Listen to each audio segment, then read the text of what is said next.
Сәлем достар, сіздермен EasyKZ. Инвестиция, қаржылық сауаттылық тақырыбын қазақша, қарапайым тілмен түсіндіретін арна. Бүгінгі видеода үлкен қаражатты талап ететін пәтерді немесе көлікті алу үшін қалай тиімді түрде инвестицияны қолдануға болатындығын айтатын боламын. Сіздерді жақын арада осындай үлкен шығындар күтіп тұрса, қандай құралға инвестициялау керек? Алдағы минуттарда осы сұрақтың жауабын талдайтын боламын. Осы тақырып сіздерге қызық болса, видеоға лайк басып, пікір қалдырып, қолдау ретінде арнаға тіркеле кетулеріңізді сұраймын. Ал мен бастайын.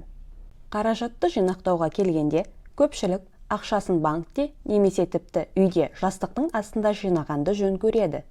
Алайда, инфляция деген үлкен бір мәселенің бар екендігін естен шығармау керек. Ол жыл сайын сіздің жинақтаған қаражатыңыздың сатып алу қабілеттілігін төмендетеді. Мысалы, сіз пәтерге жететін 10 миллион теңгеге жинақтап қойдыңыз делік. Алайда, біраз жыл өткеннен кейін сол ақша сол алғыңыз келген пәтерге жетпей қалуы мүмкін. Инфляциядан қорғанып, капиталыңызды сақтап қалу үшін тиімдірек құралдарды пайдалану керек. Ондай мүмкіндік беретін құрал ол облигацияға негізделген ETF-тер.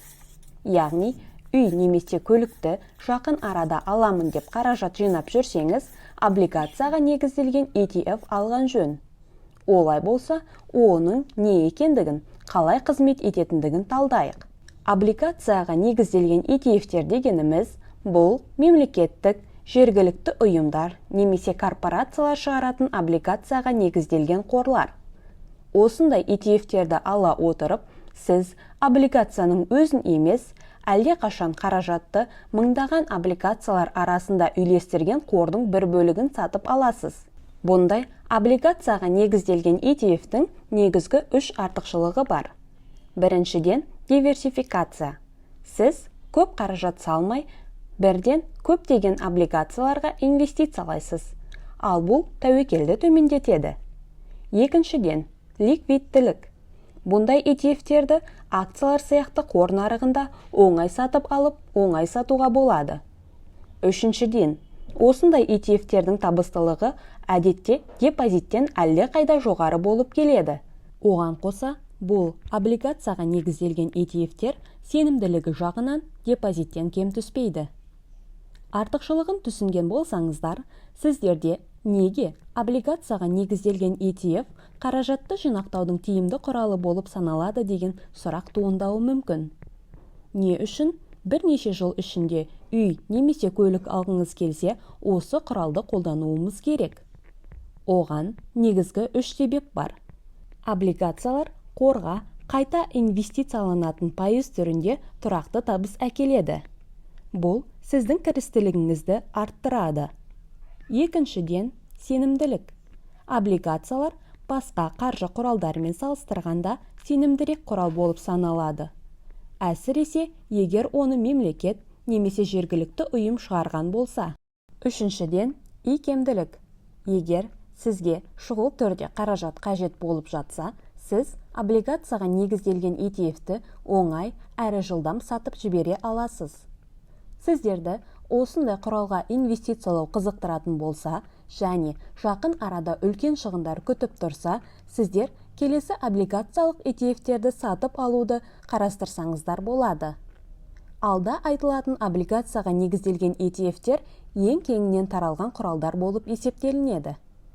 Бірінші құрал iShares Core US Aggregate Bond ETF-і. Оның тикері келесіде жазылады. Бұл ең танымал қорлардың бірі болып саналады. Бұл ETF ақш еліндегі ең танымал облигацияларға инвестициялайды. Екінші, алуды қарастыруға тұратын ETF ол Vanguard Total Bond Market ETF-і. Тикері келесіде жазылады. Бұл ETF құрамына ақштағы корпоративтік, мемлекеттік және халықаралық долларға негізделген облигациялар кіреді. Келесі, қарастыруға тұратын ETF ол SPDR Bloomberg Barclays High Yield Bond ETF-і. Оны келесі тикерді жазып іздесеңіздер болады. Бұл ETF тәуекелі және табыстылығы жоғары корпоративтік облигацияларға инвестициялайды. Соңғы қарастыратын ETF ол iShares TIPS Bond ETF-і. Келесі тикерді жазып іздесеңіздер болады. Бұл ETF инфляциядан қорғалған ақш-тың мемлекеттік облигацияларына инвестициялайды.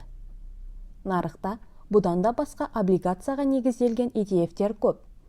Қайсысын таңдау өзіңіздің мүмкіндігіңізге, қаншалықты тәуекелге дайын екендігіңізге байланысты. Мысалы, егер қысқа мерзімге, яғни 1-3 жыл аралығында инвестициялайтын болсаңыз, тәуекелі төмен ETF-терге инвестициялағаныңыз жөн. Мысалы, мемлекет шығаратын облигацияға негізделген ETF-терді алсаңыздар болады. Сонымен қатар, облигацияға негізделген ETF-ті алу барысында табыстылық жоғары болған сайын тәуекел де ұлғаятынын ескерген жөн. Облигацияға негізделген ETF-ті алу кез келген бағалы қағазды алумен бірдей. Өз брокеріңізге кіріп, алатын ETF тикерін жазып, сатып ала берсеңіздер болады. Үлкен қаражатты талап ететін мақсатқа қаражат жинау оңай емес. Алайда, дұрыс құрал таңдау арқылы сіз қаражатыңызды инфляциядан қорғап, тіпті оны көбейте де аласыз. Облигацияға негізделген ETF бұл сенімділік пен табыстылықты үйлестіргісі келетін инвесторлар үшін ең керемет құрал. Сіздерге видео пайдалы болды деген үміттемін. Видео ұнаса, лайк басып, пікір қалдырып, арнаға тіркеле кетуді ұмытпаңыздар. Келесі видеода сіздерді күтетін боламын.